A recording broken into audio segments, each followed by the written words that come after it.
एक बार हम लोग जोरदार शब्दों में गंगा मैया की जयकार करें। प्रेम से बोलिए गंगा मैया की जय, सिमरिया धाम की जय।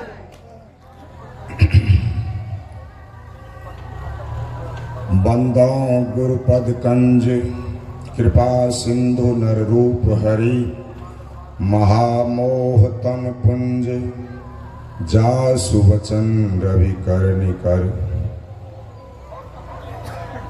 प्रातः स्मरणीय अनंत श्री विभूषित परमाराध्य सदगुरु महाराज के श्री चरणों में कोटि कोटि नमन। परम श्रद्धे परम आदरणीय धर्म प्रेमी सज्जनों एवं भक्तिमती माताओं एवं बहनों, आप सबों के अंदर आत्म स्वरूप से वह परमात्मा विराजमान है। सियाराम में सब जग जानी, करहो प्रणाम जोर जुग पानी। आप सबों के अंदर बैठे हुए परमात्मा आत्मदेव को मैं सत सत नमन करता हूँ। आज इस मंच से मैंने जो सुना है, मेरे मन में भी कुछ बोलने की दो शब्द प्रेरणा हुई है।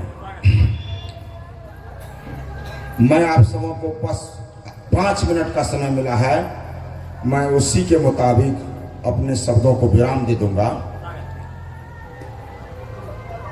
अभी आप लोग शादी के संबंध में बातचीत सुन रहे थे, उसी संबंध में हम चंद शब्दों में आपको अपने शब्द से बोलूंगा। एक रज्जब नाम का कोई भक्त था, गुरु का शिष्य था, और उनके गुरु वह रज्जब अपन शादी करने के लिए सिर पर मौर बांध करके शादी की तैयारी करके जा रहे थे रास्ते से, और उनके शिष्य गुरुदेव पीछे से आ रहे थे। तो बड़ी भीड़ देखी बारातों की, तो किसी से पूछा कि भाई कैसा भीड़ है, तो उन्होंने कहा कि आपका ही शिष्य है रज्जब। तो सोचा कि अभी तो शादी करने के लिए जा रहे हैं, तो इनको अब कुछ कहेंगे तो बड़ा खराब लगेगा, तो जोर से इशारा करते, रज्जब तू गज्जब किया, सिर पर बांधा मोर, आया था हरि भजन को, चला नरक की ओर। रज्जब सिर उठा के देखता है कि आवाज कहां से आई। गुरुदेव के तरफ देखता है तो कहता है मैं जरा गुरुदेव को प्रणाम कर लूं, उसके बाद मैं शादी करने के लिए जाऊंगा।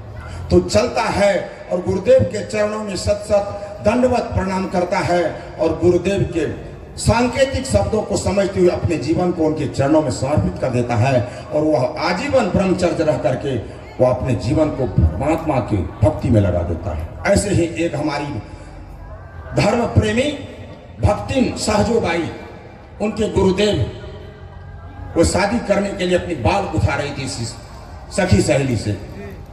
तो सहजो उनके गुरुदेव आते हैं, कहते हैं चलना है रहना नहीं, चलना विश्वाबीस, और सहजो तनिक सुहाग पे कहा गुथाबे शीस। ए सहजो, अरे तुम आई, तुमको परमात्मा ने जन्म दिया है इस संसार में, जो आए हैं उसको जाना पड़ेगा, यह मृत्यु लोक है, इसमें रहने के लिए कोई नहीं आया, इसलिए चलना है रहना नहीं, चलना विश्वाबीस। और सहजो तनिक सुहाग पे, थोड़े दिनों के सुहाग के लिए तुम शीश को गुथा रही है, अपने को सजा रही है, संवार रही है, जो क्षण भंग और सुख के लिए अपने इतने अनमोल मानव जीवन को तुम अपनी मूल्य को, मानव तन की विशेषता को नहीं समझ पाई है, इसलिए अपने जीवन को समर्पित करके गुरु के चरणों में और परमात्मा देव की भक्ति करो। इसलिए कहा आहार निद्रा भय मैथुनंचा सामान्य में तत् पशुभिर नरानाम। आहार और निद्रा भय और मैथुन, यह चारों चीज पशु में और मनुष्य में बराबर पाया गया। कहा कि ज्ञानहीन नर पशु ही समान, इसलिए ज्ञान प्राप्त करना होगा तो उसके लिए सत्संग है। बिनु सत्संग विवेक न होई, आराम कृपा बिनु सुलभ न सोई। हमारा सत्संग का कार्यक्रम यह पहली बार हम इस सिमरिया धाम में पहुंचे 9 तारीख को, और स्वामी ये लाडली महाराज के हम खालसा में रुके हुए हैं, और हमारे मन में जिज्ञासा हुई है कि हम भी कुछ लगाएं खालसा। तो हम 21 तारीख से 27 तारीख तक यह खालसा लगाने की योजना बनाई और एकाएक प्रोग्राम बनाया, बहुत खर्च हुआ, इसके लिए समय लेट हो गया है। हम लगभग 25 तारीख से यह कार्यक्रम मेरा शुरू होगा, 25, 26, 27 3 दिन का कार्यक्रम होगा मेरा, खालसा लग रहा है। आप लोग सादर आमंत्रित हैं और सबके लिए भोजन और रहने की व्यवस्था, आप हमें सुने और अधिक से अधिक संख्या में पहुंचकर हमारे विचार को सुन करके, हम मार्सी में ही परमहंस जी महाराज भागलपुर कुप्पा घाट उनके शिष्य हैं और 31 वर्ष से उनके शिष्य हैं और 17 वर्ष से महात्मा बने, तो बिहार को छोड़ करके हम इस धराधाम को छोड़ करके अपने जीवन को उत्तराखंड, उत्तरकाशी, ऋषिकेश, हरिद्वार, पंजाब, बेंगलुरु और मैसूर में जीवन को बिताया। 14 वर्ष के बाद बिहार आया हूं और 3 साल से हमको आश्रम बना के आपके मधुबनी जिला झंझारपुर प्रखंड और संत नगर पंचायत रामखेताड़ी गांव में हमारे लिए आश्रम बना है। वहां पर मैं रह रहा हूं और मेरे मन में बड़ी अभिलाषा जगी है, इस सिमरिया धरती पर मुझे अगर 10 कट्ठा जमीन प्राप्त हो जाए किसी तरह सरकार के द्वारा, तो मेरे दिल में ऐसा अभिलाषा है कि जितने आज वृद्ध लोग माता पिता को लोग हे दृष्टि से देखते हैं, तो मैं धर्म का पुत्र बन करके उस माता पिता को सेवा करूंगा और उसके लिए आलिशान मकान बना के उसके मैं सेवा करूंगा, उसको भोजन बना के खिलाऊंगा, उसका वस्त्र धोऊंगा और इस बिहार के धरती पर ऐसा वृद्धाश्रम खोल करके मुझे उतना ज्ञान और गुरुदेव की कृपा से प्राप्त हुआ है।